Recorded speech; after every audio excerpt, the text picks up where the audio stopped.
Hace 2 años que no hablo con mi madre.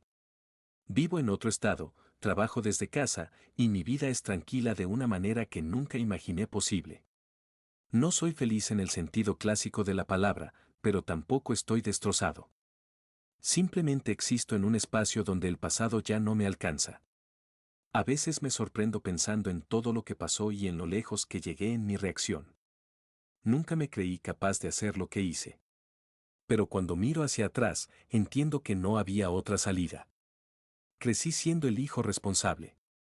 Mi hermano menor, Daniel, siempre fue el encantador, el que sabía decir las palabras correctas en el momento justo, el que podía pasar semanas sin llamar y luego aparecer con una sonrisa y borrar cualquier resentimiento. Yo era diferente. Estudiaba, trabajaba, cumplía. A los 16 años ya tenía 2 empleos para ayudar en casa. A los 20 me fui a la universidad con una beca completa y trabajé cada verano para no pedirles dinero. Mi madre siempre decía que estaba orgullosa de mí, pero había algo en su voz que nunca terminaba de convencerme. Como si mi esfuerzo fuera esperado, no celebrado. Daniel, en cambio, podía traer una C en matemáticas y ella encontraba la manera de justificarlo. Podía olvidar su cumpleaños y ella decía que estaba ocupado viviendo su vida. Yo me decía que no importaba. Que el amor no se mide en comparaciones. Que cada hijo tiene su lugar. Me lo repetí durante años. Construí mi vida desde cero. Después de la universidad entré a una startup tecnológica. Trabajé como animal durante 5 años.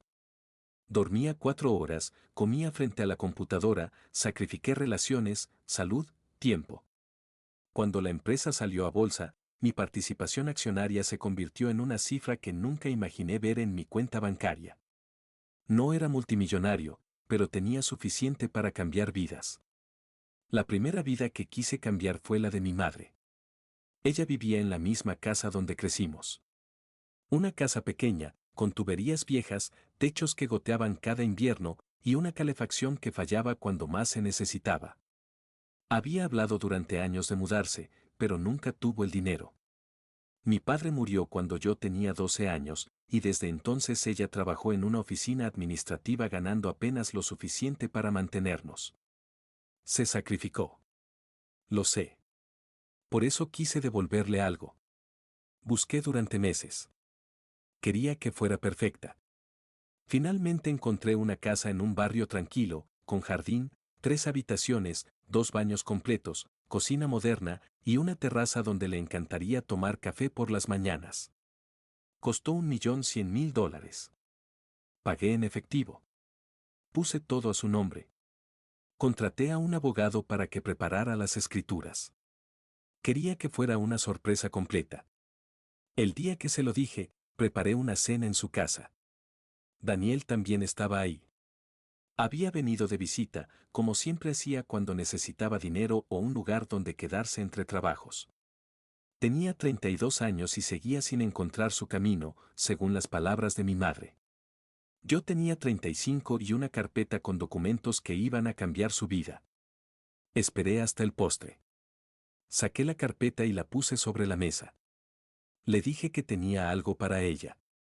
Abrió los documentos lentamente, leyendo cada página con expresión confundida. Cuando llegó a las escrituras, levantó la vista. ¿Qué es esto?, preguntó. Es tu nueva casa, mamá. La compré para ti. Está a tu nombre. Es tuya. Hubo un silencio. Daniel miraba los papeles por encima de su hombro. Esperé una reacción, cualquier reacción. Una sonrisa. Lágrimas. Un abrazo. Lo que fuera. En cambio, mi madre dejó los documentos sobre la mesa y me miró con una expresión que nunca olvidaré. Fría. Casi molesta. No pienses que puedes comprarme con dinero, dijo. Su voz era tranquila, pero cada palabra cayó como una piedra. Me quedé paralizado. Perdón, dije. No soy una cosa que se compra. No necesito que vengas a demostrarme cuánto ganas. Yo te crié sin esperar nada a cambio. Intenté explicarle. Que no era eso. Que solo quería que viviera mejor. Que se lo merecía. Pero ella seguía hablando, diciendo que el dinero no era amor, que ella valoraba las cosas simples, que no necesitaba lujos. Sentí que algo se quebraba dentro de mí. No dije nada más. Daniel tampoco habló. Miró hacia otro lado, incómodo. La cena terminó en un silencio espeso. Me fui a mi hotel sin despedirme. Esa noche no pude dormir. Repasaba cada palabra, cada gesto, tratando de entender qué había hecho mal. Al día siguiente volví a su casa para recoger unos papeles que había olvidado. Llegué sin avisar. Toqué la puerta. Nadie respondió, pero escuché voces adentro. La puerta estaba entreabierta. Entré. En la sala, mi madre estaba abrazando a Daniel. Lloraba. Lloraba de una manera que nunca la había visto llorar. Él le había regalado algo. Lo vi sobre la mesa. Un anillo. Uno simple, de plata, con una piedra azul pequeña. Parecía salido de una tienda de baratijas. Después supe que costó $5. Mi madre lo sostenía como si fuera un diamante. Gracias, hijo, decía entre sollozos. Esto sí significa algo. Esto viene del corazón. Daniel la abrazaba, sonriendo. Me vio parado en la entrada. Su sonrisa se congeló. Mi madre se dio vuelta. Hubo un momento donde nadie supo qué decir. Yo solo los miré. Luego miré el anillo. Luego miré la carpeta con las escrituras, todavía sobre la mesa del comedor, sin abrir de nuevo. Algo en mi cerebro hizo clic. Un sonido seco. Definitivo. Me acerqué a la mesa. Tomé la carpeta. Mi madre dijo mi nombre. No respondí. Saqué las escrituras. Las sostuve frente a ella. ¿Sabes qué?, dije. Mi voz sonaba extrañamente calmada. Tienes razón. El dinero no compra amor. Así que esto ya no es tuyo. Empecé a romper los papeles. Uno por uno. Lentamente. Mi madre gritó. Intentó detenerme. Daniel se quedó paralizado. Rompí cada página hasta que solo quedaron pedazos sobre el suelo. Que tu hijo favorito te mantenga, dije. Y salí de esa casa. Fue la última vez que crucé esa puerta, los días siguientes fueron extraños. No sentía rabia. No sentía tristeza. Sentía una claridad fría que nunca había experimentado. Como si hubiera estado viviendo dentro de una niebla durante 35 años y finalmente pudiera ver con nitidez. Volví a mi ciudad. Volví a mi rutina. Pero algo había cambiado permanentemente. Mi madre llamó esa misma noche. Dejé que fuera al buzón de voz. Llamó 11 veces más durante la semana. No contesté ninguna. Daniel me escribió un mensaje: hermano, creo que exageraste. Mamá está destruida. Deberías disculparte. Lo leí 3 veces. Luego bloqueé su número. No tenía energía para explicarles lo que ellos nunca iban a entender. Contraté a mi abogado. Le expliqué la situación. Me dijo que técnicamente la casa nunca fue de ella porque rompí las escrituras antes de registrarlas. La propiedad seguía a mi nombre. Teníamos 2 opciones, venderla o yo podía quedármela. Le dije que hiciera lo necesario para venderla lo antes posible. No quería nada que me conectara con esa decisión fallida. La casa se vendió en 3 semanas. Perdí dinero en la transacción por vender rápido, pero no me importó. Con el dinero de la venta hice algo que nunca planeé. Doné una parte considerable a una organización que construye viviendas para madres solteras de bajos recursos. Fue irónico. Oscuramente satisfactorio. Le di a extrañas lo que mi propia madre rechazó. No lo hice por venganza.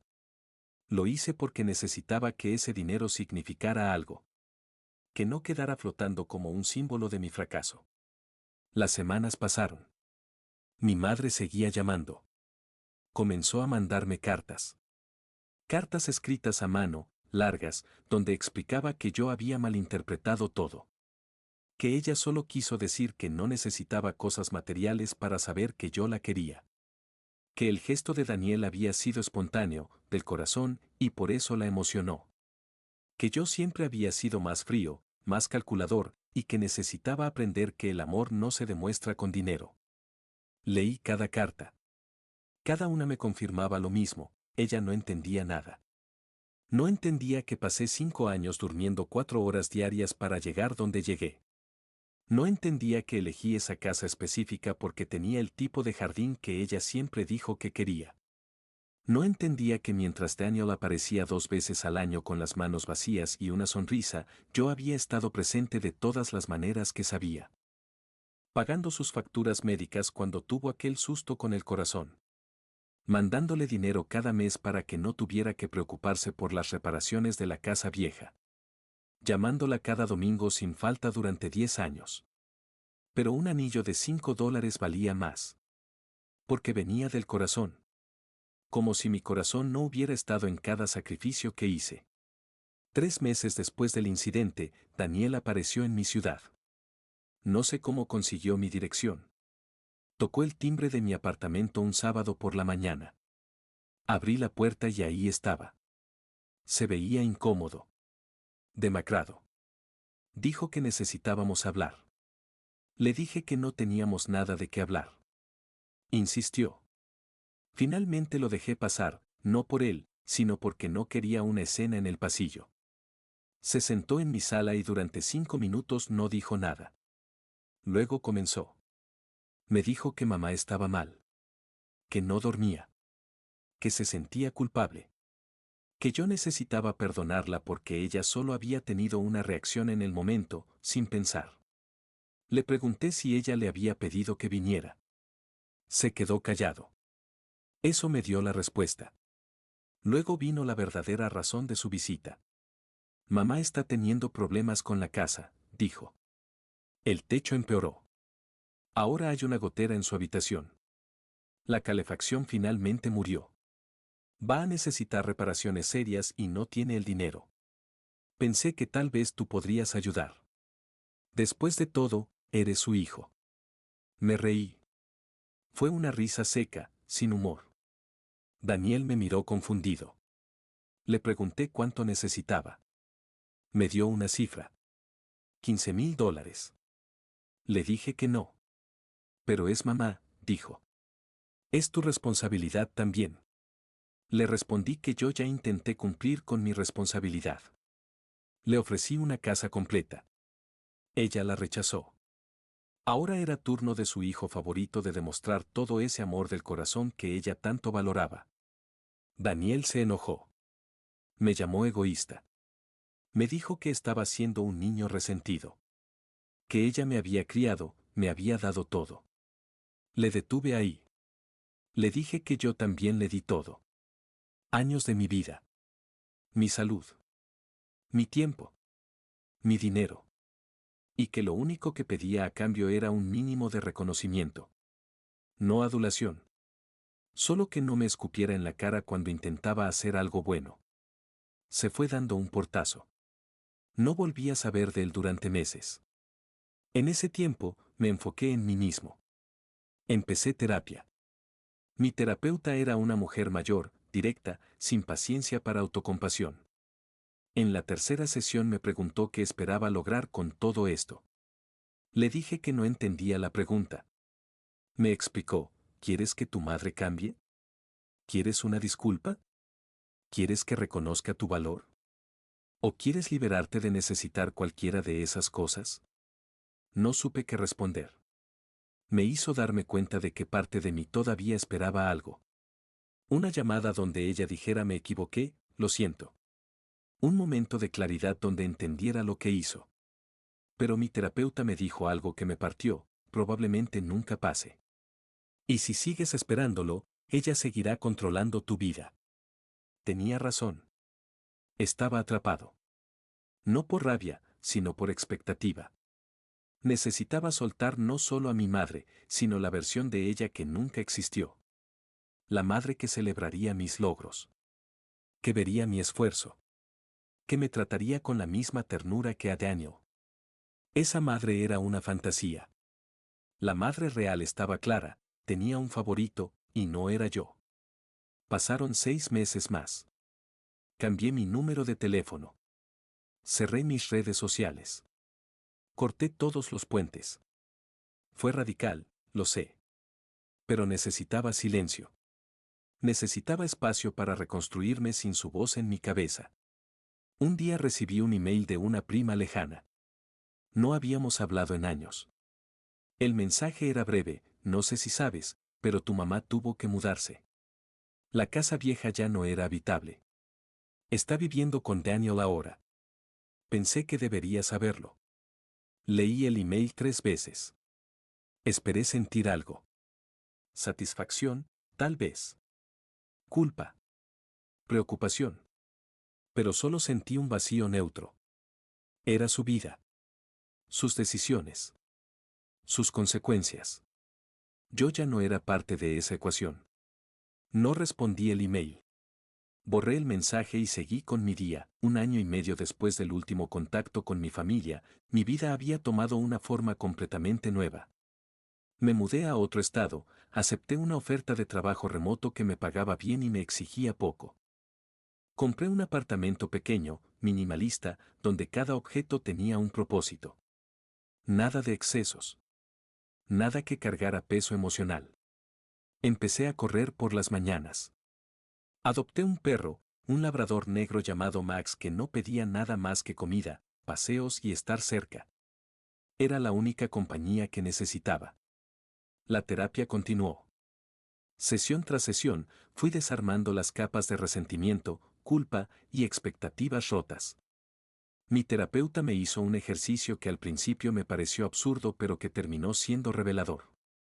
Me pidió que escribiera una carta a mi madre diciendo todo lo que nunca le dije. Con una condición, nunca la enviaría. Era solo para mí. Escribí durante horas. Llené páginas. Le dije lo invisible que me hizo sentir. Le expliqué cada sacrificio que hice esperando aunque fuera una migaja de la ternura que le daba a Daniel. Le pregunté por qué mi amor, expresado en acciones concretas, valía menos que la sonrisa fácil de mi hermano. Le confesé que la escena del anillo me rompió algo que nunca podría repararse. Que no fue la casa rechazada lo que me destruyó, sino ver cómo lloraba de felicidad por $5 de él cuando 1 millón mío apenas mereció desdén. Cuando terminé, quemé la carta. Ver cómo el papel se convertía en cenizas fue catártico. No necesitaba que ella leyera esas palabras. Ya no buscaba su validación. Las escribí para vaciarme, no para llenarla a ella de comprensión que probablemente nunca tendría. Los meses siguieron pasando. Hice algunos amigos nuevos. Gente que no sabía nada de mi pasado. Éramos simplemente personas que compartíamos cervezas, veíamos partidos, hacíamos asados los domingos. Nadie preguntaba por mi familia. Yo no ofrecía información. Era liberador ser solo yo, sin la historia. Hasta que una noche, 2 años completos después de romper esas escrituras, recibí una llamada desde un número desconocido. Normalmente no contestaba, pero algo me hizo levantar el teléfono. Era Daniel. Su voz sonaba distinta. Cansada. Rota. Necesito hablar contigo, dijo. No colgué inmediatamente, lo cual me sorprendió a mí mismo. Hubo un silencio. Luego continuó, mamá está enferma. Cáncer. Etapa avanzada. Los doctores le dan 6 meses, tal vez menos. Sentí como si alguien hubiera presionado pausa en mi cerebro. Esperé sentir algo. Pánico. Tristeza. Urgencia. Pero lo que llegó fue una calma fría. Pregunté cuándo lo habían descubierto. Hace 3 meses, respondió. ¿Y me llamas ahora? Silencio del otro lado. Luego, ella no quería que te dijera. Pero yo pensé que debía saber. Le pregunté dónde estaba. Conmigo, dijo. En mi apartamento. No tengo espacio. No tengo dinero para sus tratamientos. Apenas puedo con mi propia renta. Hubo una pausa larga. Luego vino la pregunta que yo sabía que vendría, ¿puedes ayudar? La rabia que pensé haber superado regresó como una ola. Pero no era rabia caliente, explosiva. Era fría. Quirúrgica. Le pregunté, ¿ella pidió que me llamaras? Otro silencio. Sí, admitió finalmente. Dijo que tal vez tú podrías pagar los tratamientos. Que siempre fuiste bueno con el dinero. Solté una risa amarga. Entonces solo valgo cuando hay una crisis financiera. Daniel intentó defenderla. Dijo que estaba asustada, que el orgullo no importaba frente a la muerte, que yo era su hijo y tenía la obligación de ayudar. Le corté, tuve la obligación. La cumplí. Ella decidió que mi forma de amar no era válida. Ahora que necesita exactamente lo que rechazó, ¿se supone que debo volver corriendo? Daniel comenzó a suplicar.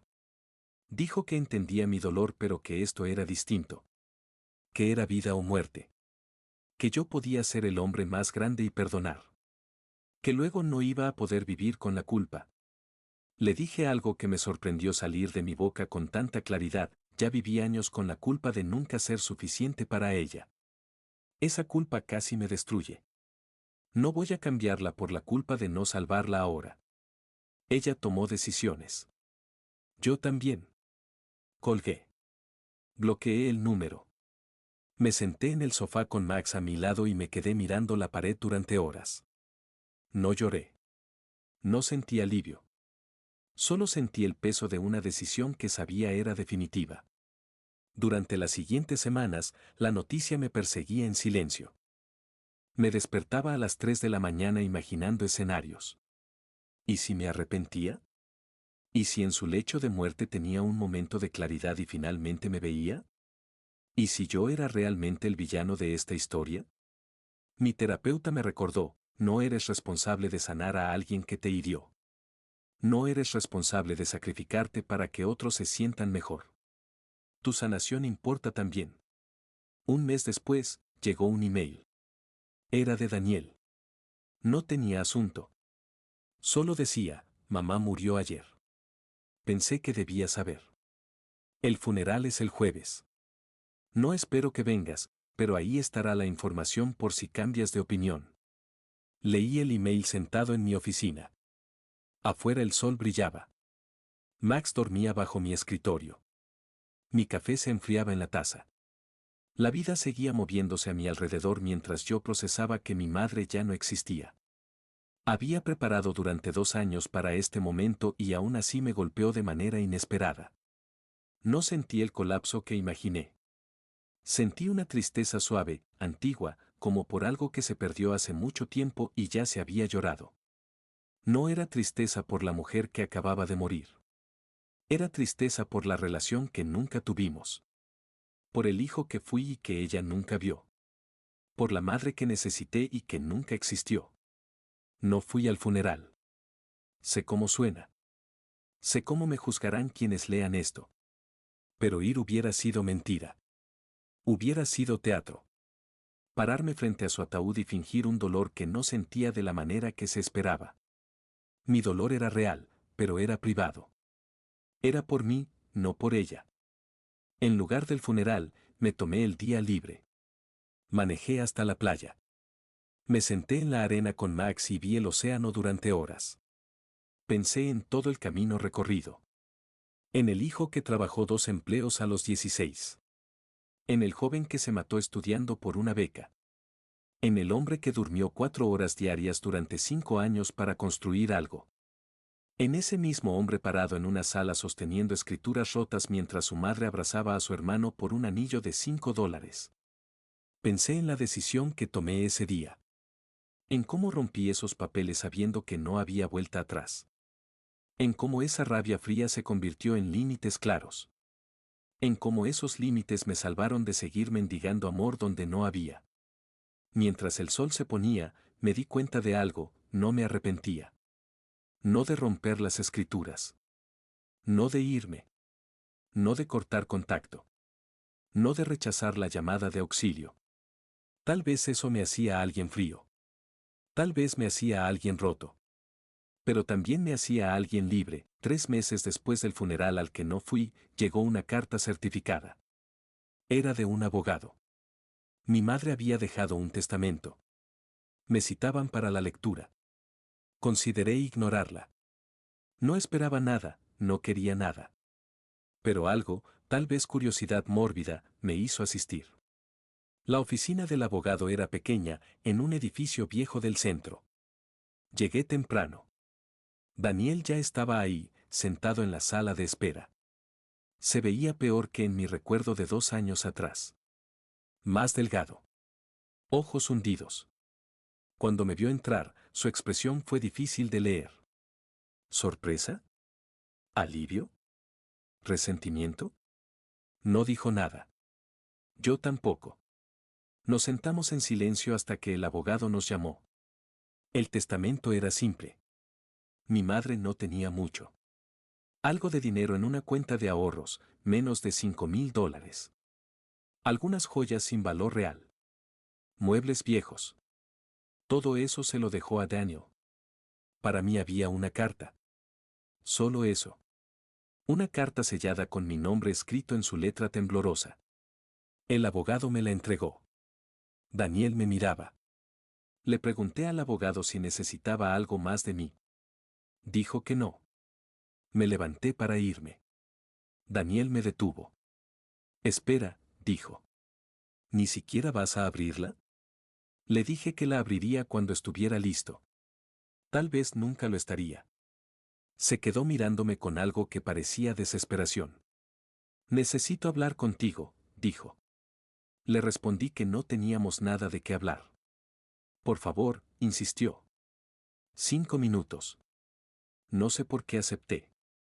Tal vez porque vi algo en el que reconocí. Algo derrotado. Salimos de la oficina y caminamos hasta un café cercano. Nos sentamos. Daniel pidió un café que no tocó. Yo solo agua. Comenzó hablando despacio. Me dijo que los últimos meses con mamá habían sido un infierno. Que ella se negó a tratamientos agresivos porque no podía pagarlos y no quería quedarse en deuda. Que pasó los días en su sofá, deteriorándose, mientras él trabajaba turnos dobles en un almacén para pagar las medicinas básicas. Que ella preguntaba por mí. Que al final, en sus últimas semanas, lo único que repetía era mi nombre. Me quedé callado. Daniel continuó. Dijo que ella le había confesado algo que nunca me dijo. Que siempre fui su orgullo secreto. Que presumía de mí con sus amigas. Que guardaba recortes de artículos donde aparecía mi empresa. Que yo la intimidaba. Que mi éxito le recordaba sus propios fracasos. Que cuando le di la casa, entró en pánico. Sintió que no lo merecía. Que todo lo que había hecho por nosotros nunca había sido suficiente y ahora yo le estaba mostrando la magnitud de su insuficiencia. ¿Y el anillo de $5? Pregunté. Mi voz sonaba plana. Daniel bajó la mirada. Dijo que ella sabía que él no tenía nada. Que ese anillo representaba todo lo que podía dar. Que eso la conmovió. Que conmigo siempre esperaba más porque yo siempre había dado más. Era una lógica retorcida que ninguno de los dos cuestionó en su momento. Le pregunté por qué me estaba diciendo todo esto ahora. Porque necesito que sepas que ella te amaba, dijo. A su manera rota, lo hizo. Y porque necesito pedirte algo. Aquí venía la verdadera razón. Siempre la había. Estoy quebrado, admitió. Los gastos del funeral, las deudas médicas que quedaron, mi renta atrasada. Estoy por perderlo todo. Y sé que no tengo derecho a pedirte nada, pero eres mi hermano. Lo miré durante un largo rato. Vi al hombre que había sido el favorito toda su vida. El que recibió sonrisas donde yo recibí expectativas. El que podía dar migajas y recibir banquetes de amor. Ahora estaba frente a mí, destrozado, pidiendo lo que siempre había pedido indirectamente, que yo arreglara las cosas. Le pregunté cuánto necesitaba. Me dio una cifra. $30,000. Para saldar todo y tener un pequeño colchón. Podría cambiar mi vida, dijo. Te lo pagaría. No sé cómo, pero lo haría. Le dije que no quería que me pagara. Se iluminó por un segundo. Luego agregué, Porque no voy a darte nada. Su cara se descompuso. Intentó hablar. Lo detuve. Le dije que durante toda mi vida observé cómo el mínimo esfuerzo de su parte valía más que mi máximo. Que trabajé como animal para construir algo y cuando intenté compartirlo, fui rechazado. Que él recibió todo el amor sin hacer nada para ganarlo. Que ahora las consecuencias de esa dinámica lo estaban alcanzando. Que yo no era su red de seguridad. Que necesitaba aprender lo que yo aprendí, que nadie viene a salvarte. Que te salva solo. Se quedó en silencio. Luego, con voz quebrada, dijo, entonces así termina todo. Dos hermanos que ya no se hablan. Una familia destruida. Le respondí, la familia se destruyó hace mucho. Yo solo dejé de fingir que existía. Pagué el agua y me levanté. Antes de irme, me volteé. Le dije algo que había estado pensando durante años, no te odio, Daniel. Ni a ti ni a mamá. Pero no voy a seguir sacrificándome por gente que nunca valoró el sacrificio. Ustedes vivieron con la comodidad de que yo siempre estaría ahí. Ahora vivan con la realidad de que no estoy. Salí del café. No miré atrás. Caminé 2 cuadras hasta donde había estacionado. Me senté en el auto con la carta todavía sellada en mi mano. La miré por largo rato. Finalmente la abrí. La letra era temblorosa, difícil de leer. Decía cosas que probablemente esperaba que dijera. Que lamentaba haber sido dura conmigo. Que no supo expresar su orgullo. Que el día de la casa reaccionó desde el miedo, no desde el corazón. Que entendía si no podía perdonarla pero esperaba que algún día lo hiciera. Que siempre fui su hijo fuerte, su hijo brillante, su hijo del que más presumió aunque nunca se lo dije a mi cara. La carta terminaba con una línea, rompiste esas escrituras y rompiste mi corazón, pero entiendo que yo rompí el tuyo primero. Lo siento. Leí la carta 3 veces. Luego la doblé y la guardé en la guantera. No sentí la liberación que pensé sentiría. No sentí cierre. Solo sentí el peso de años acumulados. De palabras que llegaron demasiado tarde. De un perdón pedido cuando ya no había nada que perdonar porque ya no quedaba relación que salvar. Manejé de vuelta a casa. Max me recibió con su entusiasmo habitual. Me preparé algo de comer. Me senté en el sofá. Puse una película que no vi realmente. Solo dejé que el tiempo pasara. En los días siguientes, pensé mucho en esa carta. En si cambiaba algo. Decidí que no. No porque fuera cruel o incapaz de perdonar. Sino porque el perdón no borra el daño. No reconstruye lo destruido. Mi madre reconoció su error, pero el reconocimiento no devuelve los años que pasé sintiéndome invisible. No borra la imagen de ella llorando de felicidad por un anillo de $5 mientras mi millón era un insulto. Algunas heridas no sanan. Solo aprendes a vivir con ellas. Pasaron los meses. La vida continuó su ritmo tranquilo. Conseguí un nuevo proyecto en el trabajo que me apasionó. Adopté una rutina de gimnasio. Empecé a salir con alguien, una mujer que no preguntaba por mi pasado y aceptaba mi presente sin exigir explicaciones. Las cosas eran simples. Ligeras. No había drama. No había deudas emocionales. Un año después de la muerte de mi madre, recibí un mensaje de Daniel. Breve. Solo decía, conseguí un trabajo estable. Estoy saliendo adelante. No espero respuesta. Solo quería que supieras que sobreviví. No respondí. Pero tampoco bloqueé el número. Era su vida. Ya no era mi problema. Pero tampoco necesitaba cerrar esa puerta con violencia. Simplemente la dejé abierta sin cruzarla. A veces, tarde en la noche, pienso en todo lo que pasó. En la versión de mí que trabajaba 2 empleos a los 16 soñando con el día en que pudiera darle una mejor vida a su madre. En ese hombre parado en una sala rompiendo escrituras mientras algo dentro de él se rompía también. Me pregunto si hice lo correcto. Si fui demasiado duro. Si debí haber perdonado. Pero luego recuerdo algo que mi terapeuta me dijo, el perdón no significa reconciliación. Puedes soltar el veneno sin volver a quien te envenenó. Yo solté. Me fui. Construí una vida donde no tengo que demostrar mi valor cada día. Donde mi amor es recibido en la misma medida que lo doy. Donde no soy invisible. ¿Me arrepiento de romper esas escrituras? No.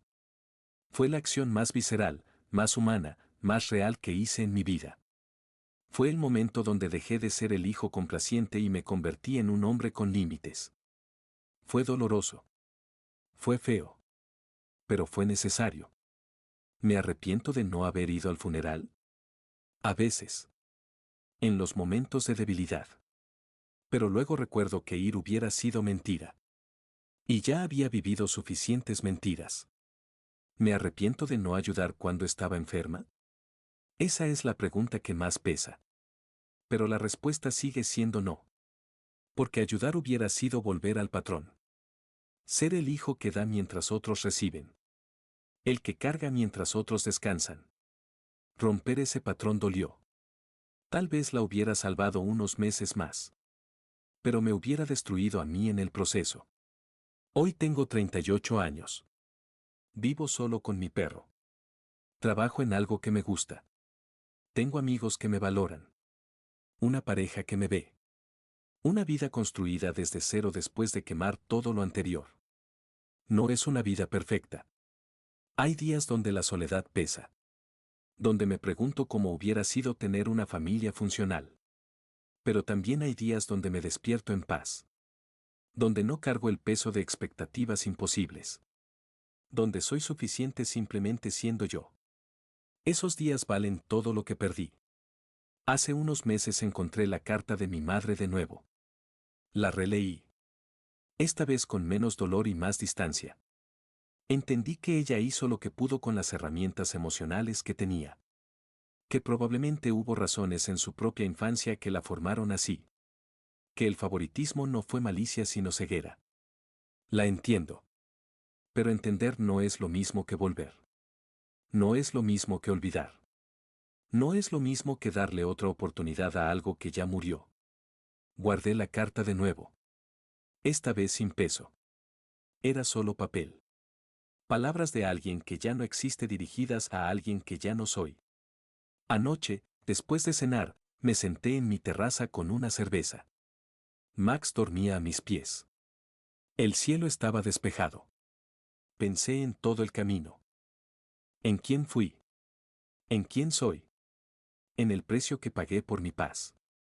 Y por primera vez en años, sentí algo parecido a la gratitud. No por lo que pasó, sino por haber tenido la fuerza de irme. De romper el ciclo. De elegirme cuando nadie más lo hizo. No soy un héroe. No soy un santo. Soy solo un hombre que llegó a su límite y decidió que su vida valía más que la aprobación de quienes nunca la darían. Soy alguien que aprendió, dolorosamente, que a veces el amor propio se parece al egoísmo para quienes esperan tu sacrificio.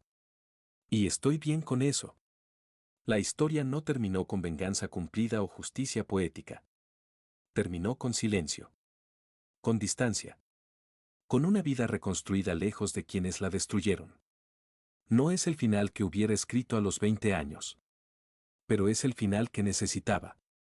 Algunas familias no se arreglan. Algunas heridas no sanan. Algunas personas nunca cambian. Y está bien aceptarlo. Está bien irse. Está bien cerrar puertas que otros insisten en mantener abiertas. Yo cerré la mía. Y del otro lado encontré algo que nunca tuve, paz. No es felicidad explosiva. No es éxtasis constante. Es algo más tranquilo. Más profundo. Es despertar sin ansiedad. Es vivir sin tener que demostrar nada. Es existir en un espacio donde soy suficiente. Y después de todo, eso es más de lo que nunca tuve. Ayer Max y yo fuimos al parque. Vi familias jugando. Madres abrazando a sus hijos. Hermanos riendo juntos. Sentí una punzada. Pero ya no era dolor. Era solo nostalgia por algo que nunca tuve. Y está bien. No todo el mundo tiene la misma historia. La mía es de pérdida. de ruptura, de alejamiento. Pero también es de supervivencia, de reconstrucción, de aprender que merezco lo que doy. Y al final, esa lección valió más que cualquier casa de $1.000.000.